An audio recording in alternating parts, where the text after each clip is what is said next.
All right, welcome everyone. This is the 20th episode of the Do No Evil, Speak No Evil show, where I interview awesome people making an impact at a local level, making a positive impact at a local level. I'm your host, aka Blair Neher, the Chief Primate. Today my guest is Chelsea Mason. Chelsea is a veterinarian and founder of the VetFund, so welcome on the show. Thank you. I'm glad to have you. So let's get right into it. As always, I like to get right into people's story, their passion. So tell us about that and your why and why you created VetFund. All right. So I've wanted to be a veterinarian since I was 8. It's the only thing I ever really saw myself doing. And so, you go through vet school, you get through all of that work, and then you're so excited to get out and start practicing. And nobody really ever talks to you about kind of the darker side of being a vet. So I got out, got my first job, and the first case I can remember where I really started thinking about this whole concept, this dog, her name was Brownie. She came in and she actually lived at a rehab facility, and all of the people that were there loved her, and she was taking a nap in the driveway and somebody ran her over. Oh no. So Gosh. She had 1 broken leg and 1 dislocated hip. So, of course, I'm 3 months out of school. I take x-rays. I'm like, all right, this hip is dislocated, this leg is broken. We're going to do this, this, and this, and we're going to fix it, and it's going to be awesome.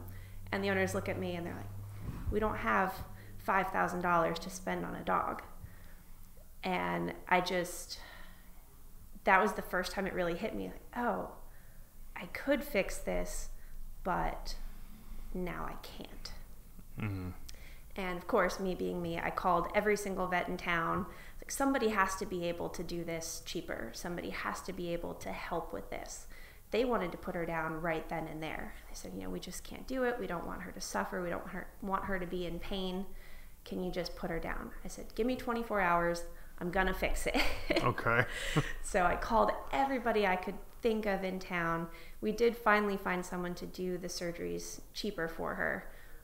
So one of her legs had to be amputated, the other one was splinted, and she ended up doing okay. Mm-hmm. But that was the first time where it really hit me that was going to be a reality of my profession, and it wasn't something that sat well with me. And then as I continued in my career, I kept running into it over and over and over again. 6-month-old dog, broken leg. 8-month-old dog, ate his entire dog bowl. I kept seeing all these things, and they're all fixable things. A lot of times it was puppies just doing dumb things that puppies do.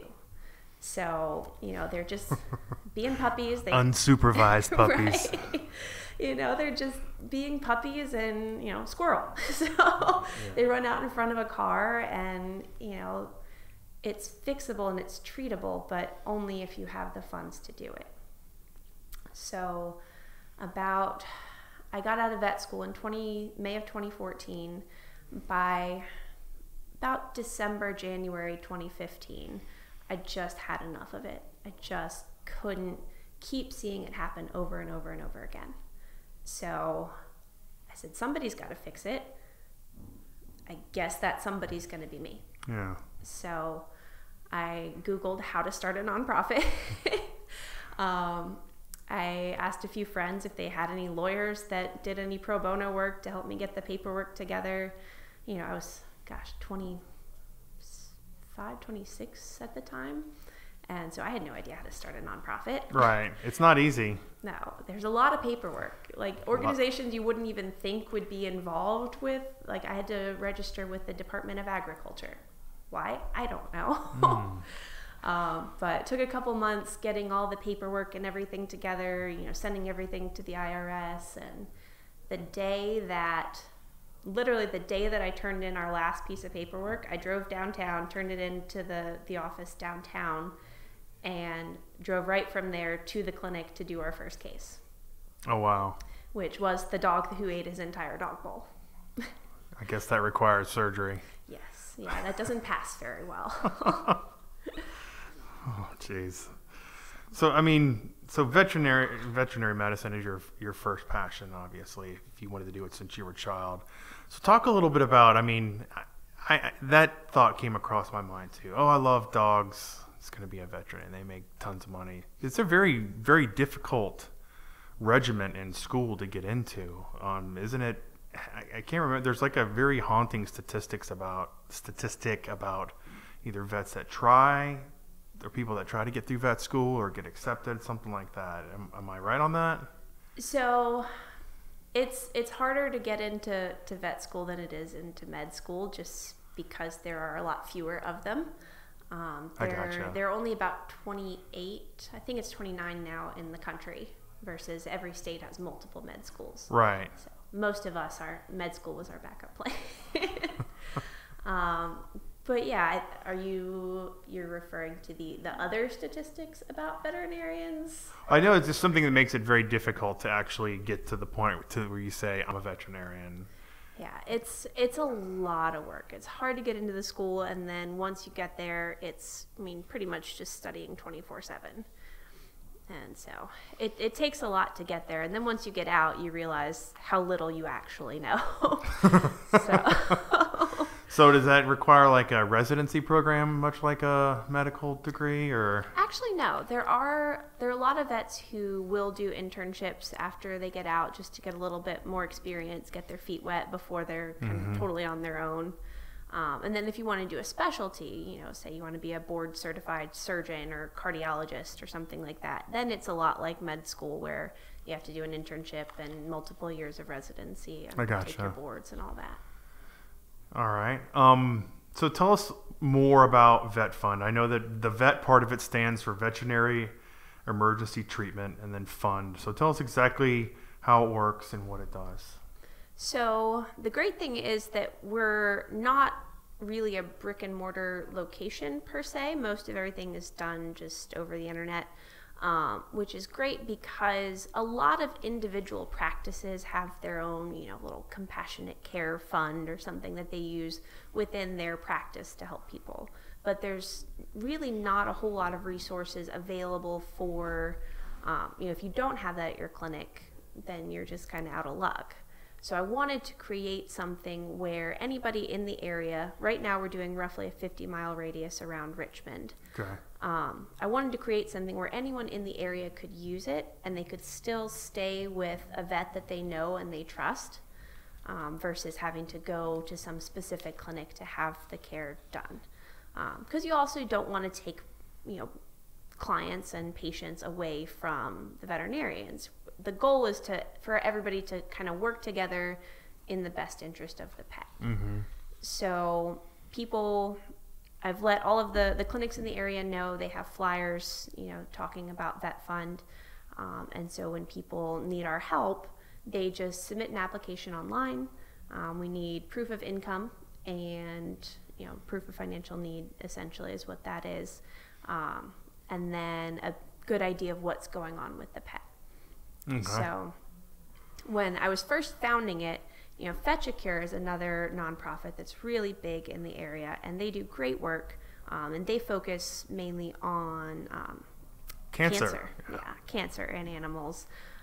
So we kind of do everything but, really, because I didn't want to step on their toes. They're already doing great work. Well, they've got some equipment too. Right, and there's tons of resources for that.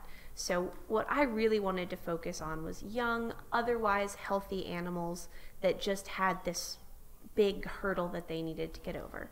And then they can go on to live another 10, 12, 13 years, have a perfectly normal, happy, healthy life if we can just get them over whatever this injury or illness is. So our cases are mostly just, like I said, good prognosis if we can just get them through their treatment.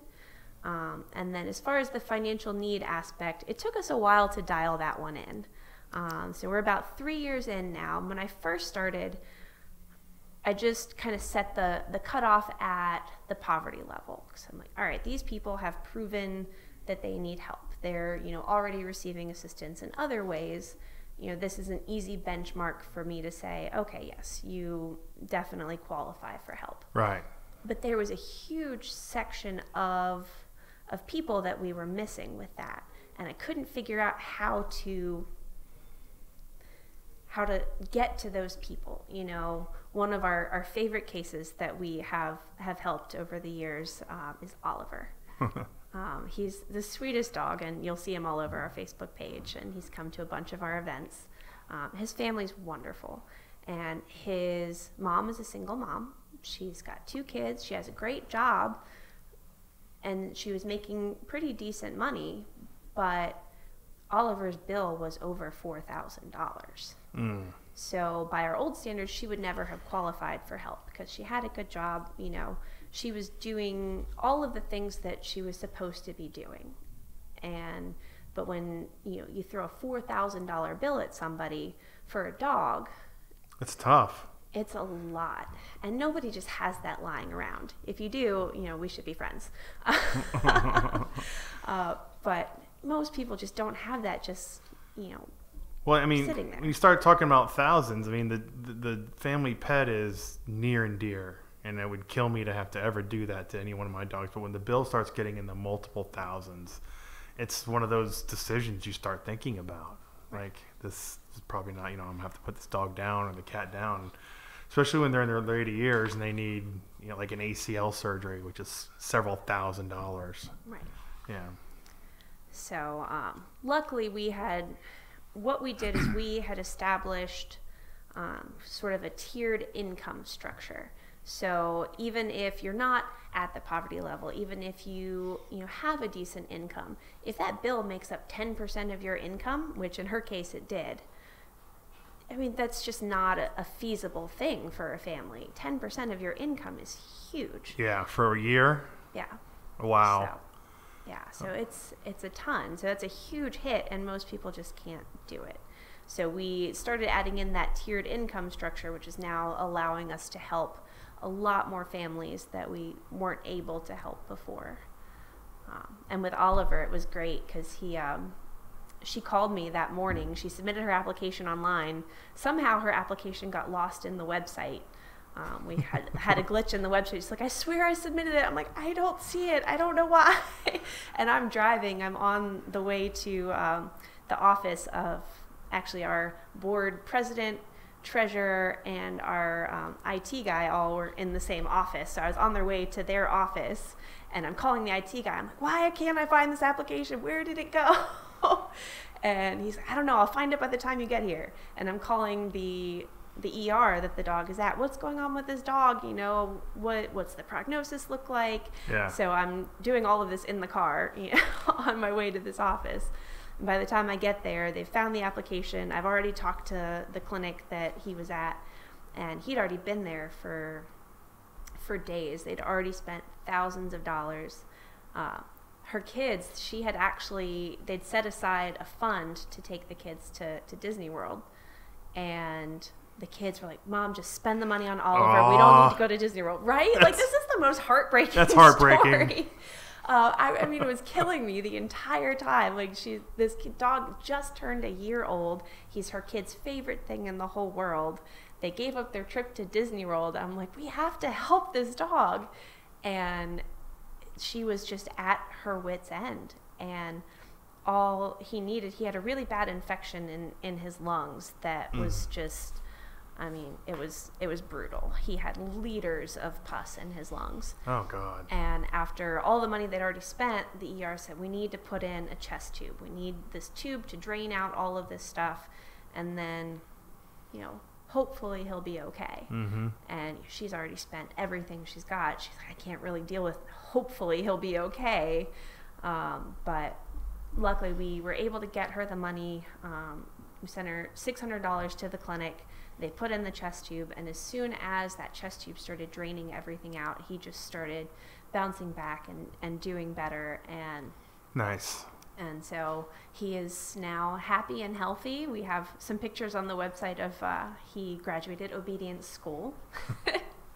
And yeah, he came out and helped me throw out the first pitch at a Squirrels game, and oh my. Mm-hmm. So he's doing great now, and he'll probably go on another, hopefully, knock on wood, 12, 13 years. Nice. So how about some other feel-good stories? I know you have a bunch. I see them all over on the Facebook page. See if you can pick a couple good ones out for us. There's so many good ones. We had another case, a little cat. His name is Maggie. They thought he was a girl. Okay. He was not. He's a little kitten. Oddly enough, also a really bad lung infection. And his dad was actually a recovering drug addict. And this kitten was his whole world. He was, he's recovering from his addiction. He's kind of getting back into the world and getting himself straight. And this kitten was like his lifeline to the world. And he got sick. This guy sold almost everything that he could sell, everything he owned, to take care of this kitten. And his mom actually was the one who submitted the application for him because she'd found out about the organization through a friend.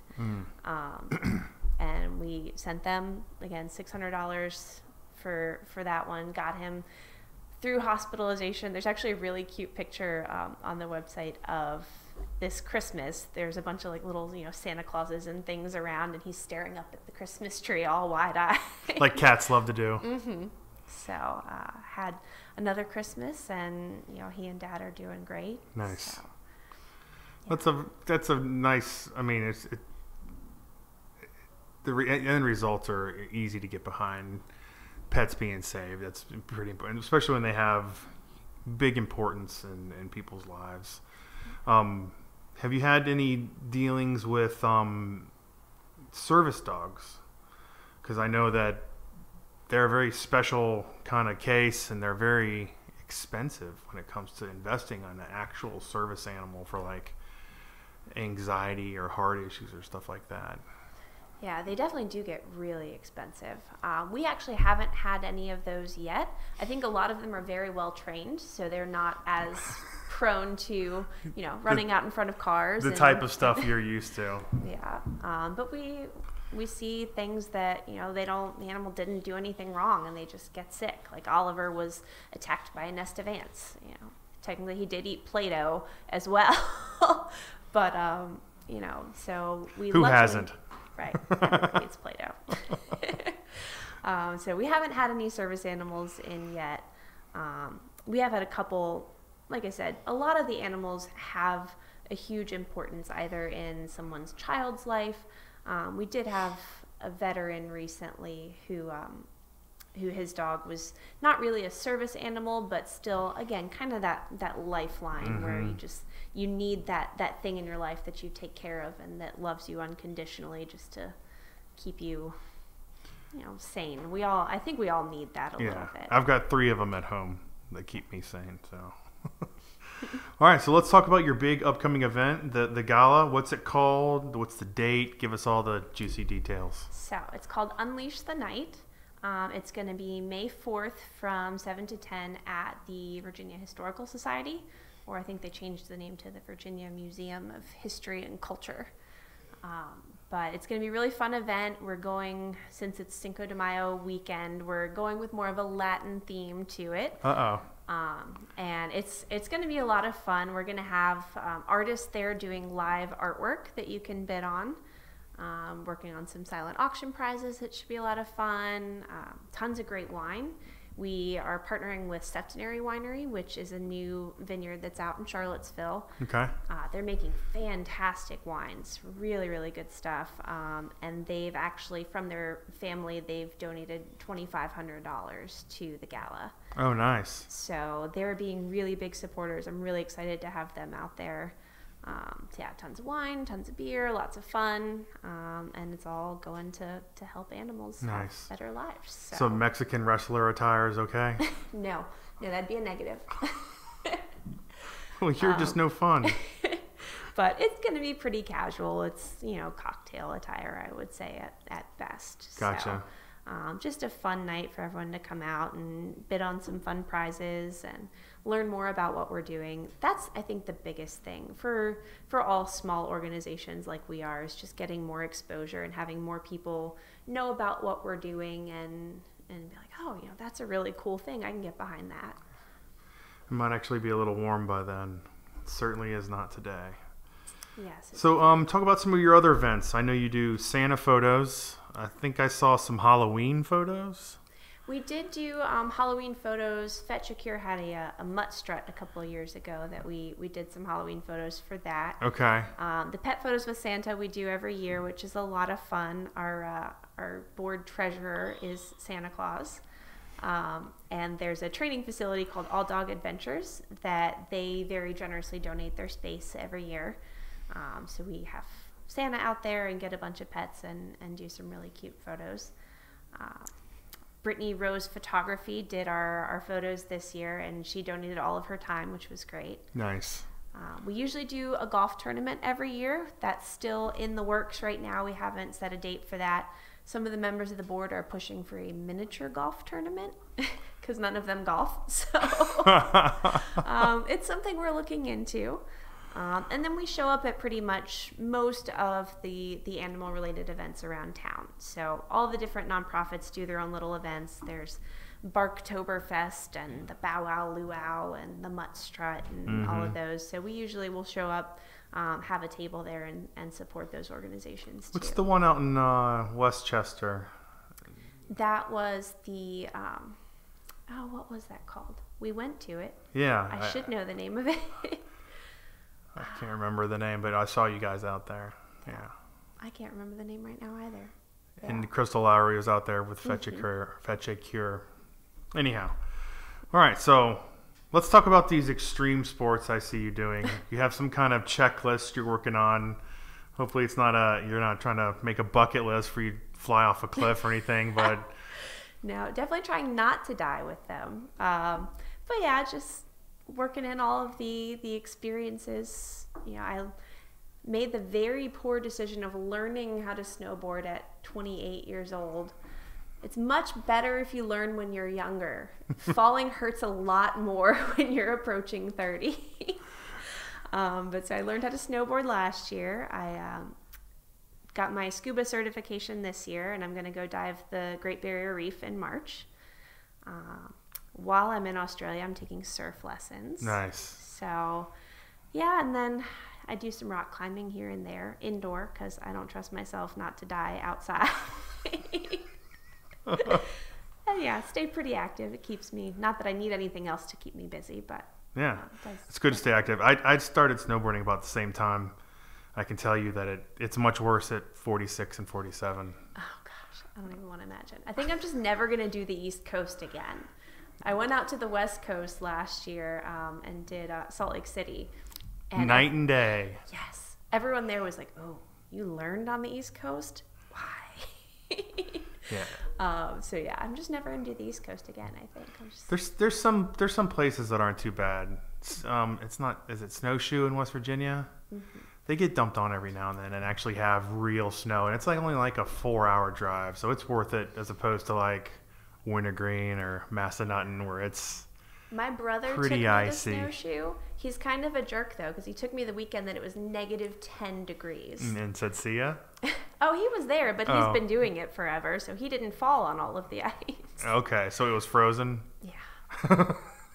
Yeah, I mean, you had to wear the face guards and everything, and even That's chilly. Even that just froze right to your face. It was miserable. I love snowboarding. It's quite fun. I like the stuff behind the boat a little bit more. The falls are a lot kinder.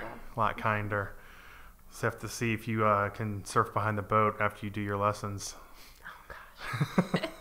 I'll be lucky if I even stand up on the surfboard. No, those if you can snowboard, you'll be able to get up. Well, we just covered the snowboarding didn't go very well. Well, you'll have an idea. Yeah, hopefully it'll go well. My mom's going to be there, so she'll, I'm sure, be taking hilarious videos on the beach. There you go. She'll share them socially, I hope. Oh, gosh. So let's talk about the vet life. And for once, I don't mean veteran, because I certainly have had my share of veterans on the show. Where are you practicing? And are there any specialties that you work on? Are you known for any, here's the cat leg doctor or anything like that? So I'm at Fan Veterinary Clinic over on Robinson Street. We do just dogs and cats. We don't really deal with exotics or any of those. My specialty really is ultrasound. I don't have, a specialty in it. You have to be an internal medicine specialist to technically be considered a specialist in that. But it's definitely my big passion, so I've done a lot of training in it. So I feel pretty confident in it, and it's one of my favorite things to do. I wish we did more puppy ultrasounds because those are happier ultrasounds. But it's kind of cool to just be able to put a probe on something and see everything inside. You know, you used to, back in the day, just have to open them up and say, oh, well, there's that. Yeah. You know? So that's probably the thing I specialize most in. I unintentionally specialize in just really weird things. Yeah. All the weird things seem to find me. Nice. So what can you normally find, or what are you normally looking for with an ultrasound? I know that they're using it in PT now, like they can see certain muscle tears or tendon tears without actually doing an MRI, which is a huge benefit because MRIs suck and there's a long waiting list usually. Yeah, and they're expensive. They are. I guess in human medicine, you know, there's insurance. Right. So tendon tears is a lot of times in equine medicine, dealing with horses. They'll use ultrasound for that. Unfortunately, most of the time when I'm doing ultrasound, I'm looking for bad things. So, you know, animals are sick. Their blood work is not really giving us a lot of answers, but they're not getting better. So we're looking, you know, is there a tumor somewhere? Is there a blockage somewhere? You know, are the lymph nodes inside, are they looking big? You know, so a lot of times we're looking for disease, cancer in particular, but nasty stuff. Yeah, I get some happy puppy ultrasounds sometimes. Yeah, so I've got an exotic pet story. So I've got a vet that I've used forever, and I had this gecko that I inherited at a funeral of all things. We were going through the house after the funeral, and I was with my kids, and she's like, "Yeah, I think I'm just gonna let this lizard go in the woods." And my kids looked at me, and I was like, "Oh God!" And this thing lived like 13, 14 years, and I think that's like 6 years longer than they're supposed to live. Yeah, that's a really long time. He got this condition where he got something over his eye. It's kind of like a skin flap or something. So I took him to my regular vet, and they said, "Yeah, we'll look at him." And then they couldn't do anything at all. So I had to hunt down an exotic vet in Richmond, and like, yes, give him this, give him that. And so we revived this poor lizard back from the death. He lived like another 2 or 3 years. It was the wildest thing. So I guess my long story short is, if you have an exotic pet, make sure you take them to an exotic pet vet. Yeah. There's a big difference. There's a huge difference because you're not required to learn about them in vet school at all. So the main things you learn about, obviously farm animals, dogs, cats, pigs, cows, sheep, goats, you know, the big ones that we would usually see. And usually that's a mammal as opposed to reptile or aviary. Yeah, reptiles are a whole different thing. I've had so many people tell me, "Oh, I wanted to be a vet, but I'm terrified of snakes." I'm like, "I don't do snakes." Don't you dare bring me a snake. No spiders. No, that'd be a negative. Yeah, so you definitely, to do exotics, you have to really have an interest and a passion for it and do a lot of extra training for that because it's just not something that's covered at all in regular veterinary school. I gotcha. Yeah, you know, he had us, you know, force feeding it with a syringe, and maybe there was injections. It was ridiculous, but we saved it. Anyway, so this subject sucks, but talk a little bit about the tough side of being a vet. And I'm not talking about where you can't do a treatment. It's when you have to tell a family or you have to make the decision to put a family pet down. That's got to be just super tough. I know the few times that I've had to do it, as on being on the other side, it was crippling. So talk about that a little bit. So it's definitely one of the worst parts of the job, for sure. I think for me, the hardest part is telling an owner that their animal isn't going to get better. Because that's never what anyone assumes. You know, an animal comes in and they assume it's sick, I'll get some meds, it's going to get better. So when I have to be the one that says, your dog has cancer and it's everywhere and it's not going to get better, that's infinitely worse than when we actually get to the euthanasia. Because at the point of euthanasia, it's still really sad, but at least everyone knows what's happening. Yeah. The initial shock of this isn't fixable is, I feel so much worse for people. So that's, I think, my least favorite part of the job. But the euthanasias themselves, they're pretty tough. The good news is, especially with everything we're doing with VetFund, and we're helping people to not have to put down their animals for economic reasons, because that's a huge part of the industry, and it's a really sad part of the industry. Like, if you have ever been in a clinic on a day when that's happened, the entire demeanor of the whole staff changes when, you know, you put down a 2-year-old dog because someone couldn't afford to fix it. That changes everything for everyone for that whole day. You can just feel it. So our goal is to make sure that that doesn't happen anymore. Our goal is to make that a thing of the past. So at least when I'm putting an animal down anymore, it's always because it's in their best interest. It's always because they aren't going to get better. It's always because they're suffering. So that makes it easier, knowing that, you know, you did everything you could and the owners did everything that they could, and this is the most humane and kind thing that you could do for them. And it's hard though, because, you know, people come in and they're a mess. They always are. It's just how it goes, because that's, for a lot of people, that's their child. Right. You know, it's this thing that they've loved for the last 12 years. Cats are the worst, because it's like, you've loved this thing for 20 some years now. Cats can really live old. Right. It really is like a child, and they go through so much with you. You know, well, a child should leave by the time they're 20. Yeah, it doesn't happen anymore. Let's be honest. So yeah, I mean, they go through so many stages of your life with you. They go through, I mean, a lot of people get their cat or their dog when they're in college, and it goes through, you know, graduating college, getting the first job, getting married, having kids. So they're just tied to so many aspects of your life. So, I mean, people are obviously a mess when you get to that situation. And for us, you know, somebody in the room has to be composed. And it's usually supposed to be the doctor. Right.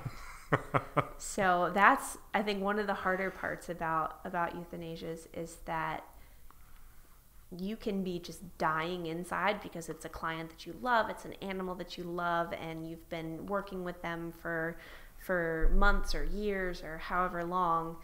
And so you can still be dying inside, but you have to be the one that's okay. So that's got to be tough.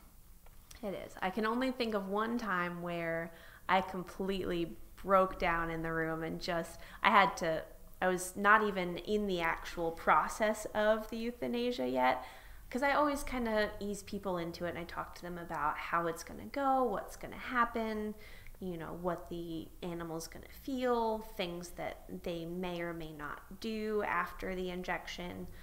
So I go through that whole spiel, and, you know, again, normally very composed. I can think of one case where I made it not even halfway through my spiel. I was like, all right, I'm going to go, I'm going to come back, I'm going to be composed when we do this, and we're going to do this again. That's got to be tough. That's got to be super, super tough. Yeah, So on the lighter side of things, talk about, you said you get all the weird cases. Talk about some of the weird yet happy ending cases you've dealt with. Oh, goodness. So I get a lot of, you know, the weird endocrine, so your endocrine system is, you know, all of your hormones and that kind of stuff. So there are a lot of places where those can go wrong that almost never happen.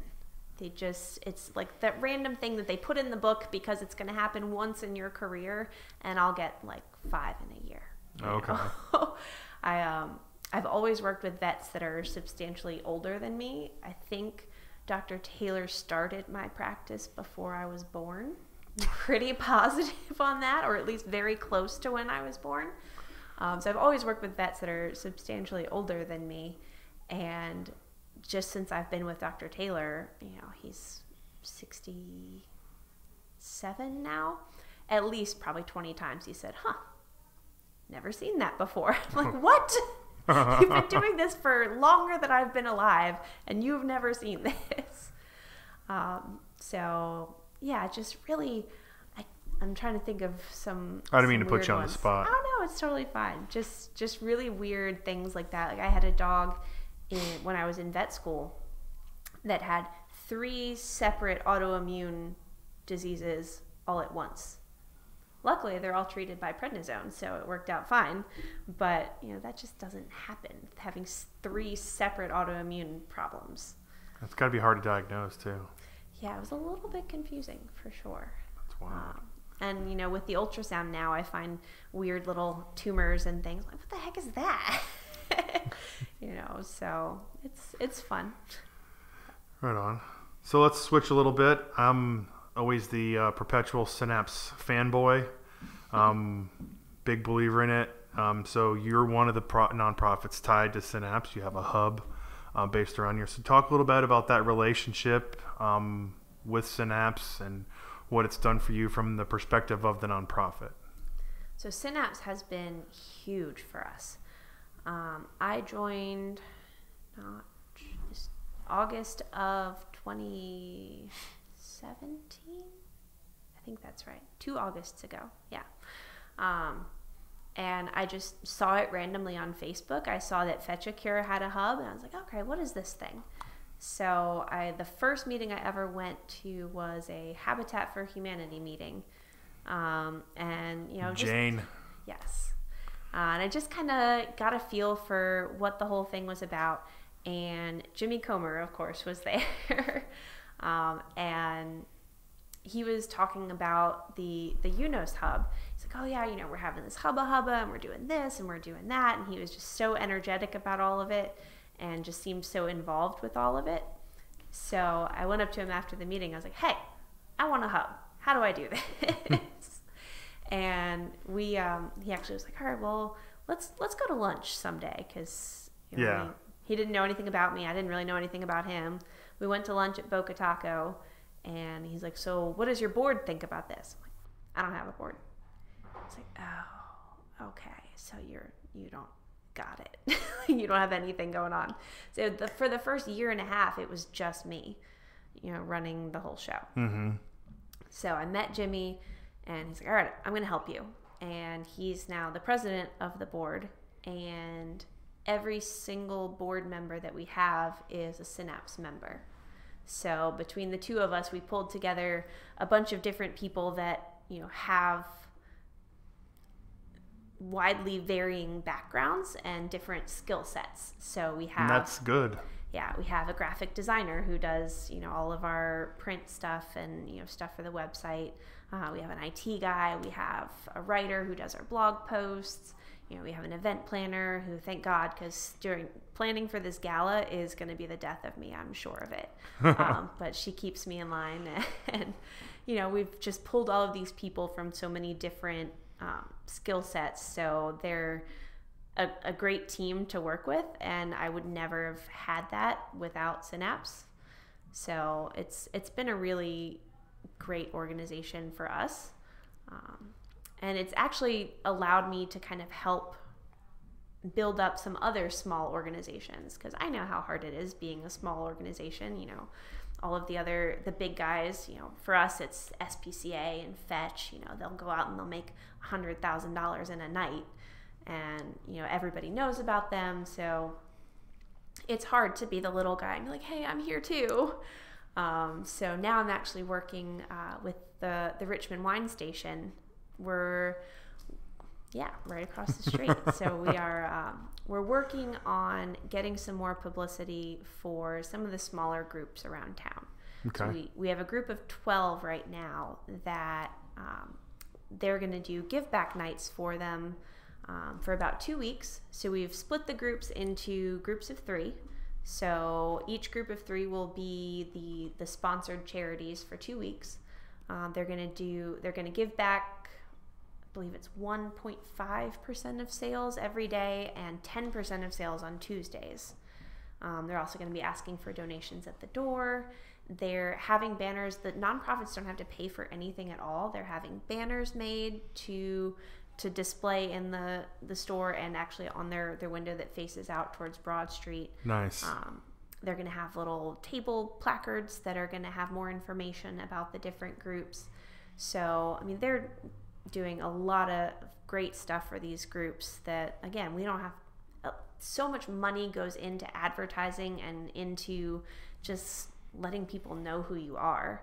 So they're doing all of this for free for these smaller groups, just to kind of help everyone get their name out there. And, you know, it'll, I'm sure, turn out a decent amount of money for everyone. You know, it won't be $100,000 right, like some of the big guys, but it's going to help these groups, I think, not only to gain some publicity, but it's really great to see all these different groups from different kind of backgrounds collaborating a little bit. So what we've done is we've grouped together groups that aren't necessarily, you would never see them together. Like VetFund is partnering with Tech for Troops. Yeah. So, and, you know, we've got, who else is in there? Connor's Heroes and CJ's Thumbs Up are, you know, in with Operation Enduring Warrior and, you know, Checkpoint One. And so it's neat to see all these different groups that otherwise would never have anything to do with each other working together and, you know, trying to make this whole thing a success. And what are the dates on that? Do you know? So we're starting this Sunday, Super Bowl Sunday, with the first group, which is RJI. Oh God, you put me on the spot here. Oh gosh, it's RJI, I think Checkpoint One, and I want to say Connor's Heroes, but I could be wrong on that. Or it's CJ's. Is there any way that, or anywhere that people can go look up the schedule? Yes. So Richmond Wine Station on their Facebook page is going to be sharing all of these events. All of the groups are going to have kickoff parties too, so those will be shared on Facebook. So probably the best place would be Richmond Wine Station's Facebook. Okay. But each of the groups individually will be sharing. They're all going to be administrators on the events, so they're all going to be sharing it with all of their followers as well. Nice. And I'll put that link in the description of the show. I'll also put a link to VetFund in the show too. Yeah. So that's actually about it, Chelsea. Do you have any parting words, announcements, or events you'd like to mention? Any shout outs? So big shout out to our two biggest sponsors for the gala right now, Septenary Winery, and Wells Fargo has actually done $1,000 sponsorship for the gala. Nice. We are still looking for a lot of sponsors. We have different sponsorship packages ranging from $250 all the way up to $5,000. And those are all available on our website, and we're sharing them on Facebook too. So organizations, you know, whether you want to do a small amount, large amount, every little bit helps, because this is our first huge event. We want it to be a success, and we're all, quite frankly, terrified that, you know, it's always in the back of your mind like, oh God, what if it doesn't work? What if nobody comes? So certainly looking for sponsors, looking for people just to help us share the event with, you know, their friends and colleagues. So definitely reach out if you're interested in being a sponsor. Props to the Richmond Wine Station again, because they're doing so much to help some of these smaller groups in the area. Yeah, I think that is about it. Nice. And is there a Facebook event created for the gala yet? Yes, and tickets are going to go up for sale on February 1st. Okay, and I will post that link as well. Perfect. All right, cool. Well, that's it. That's all, folks. So thanks for listening. Thanks for coming on the show, Chelsea. I certainly appreciate it. It was a pleasure. And everybody have a positive and productive day. Cheers.